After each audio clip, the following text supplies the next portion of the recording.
When I was in kindergarten, we predominantly learned through flashcards or letters of the week, which can kind of be boring or dull.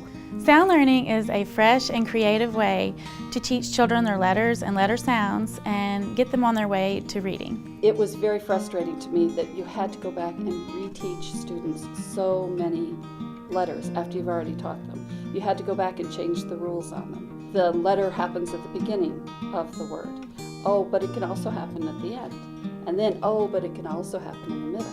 This way, with sound learning, it's all taught right there, right then. They have it all in front of them, and they can take what they have learned in the lesson and use it in their writing that very day. The kids really just flow from one thing to the other, and it just builds and builds and builds from being a very simple little sound that they hear to opening up a book, finding multiple uses of that sound in different words and meaningful text.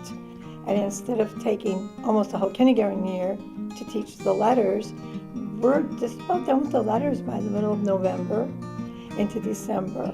And it's such an exciting thing to have those kindergarten students ready to move on. One of the nice things about sound learning is, first of all, every single lesson follows a routine, a framework.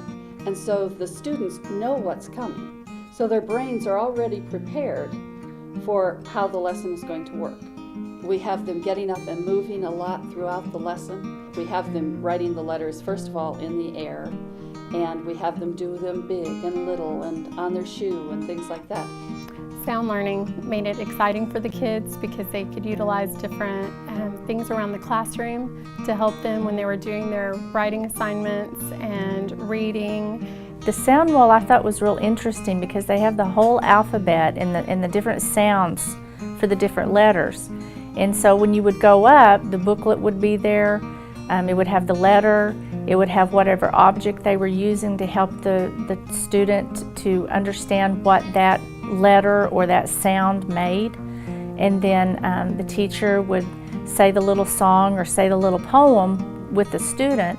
And so you can hear from time to time the little kids saying what the little poem was that they remember. When my first daughter was in kindergarten, she would come home and was so excited about it to teach her little sister, and she became the teacher doing the methods Mr. Rick did. What sound learning does is it gives those children that flexibility in their thinking. Because multiple sounds are introduced, we give them strategies how to use those multiple sounds from the get-go, and we let them be risk takers. Try that word with that A sound. Now try it with the ah.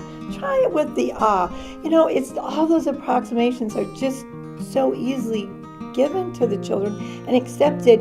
It doesn't have to be right the first time. What's important is that process. When you see a sound learning classroom, you see a classroom that has all the components. You see the kids learning the phonetics, the kids are sounding out words, the kids are making meaning from words, the kids are singing the words. So there's so many aspects that are a part of it because they're not just doing one thing, it's not just phonics. They understand the vocabulary, they understand it in context, they understand it in song, in poem, in rhyme. So it's really just the big picture.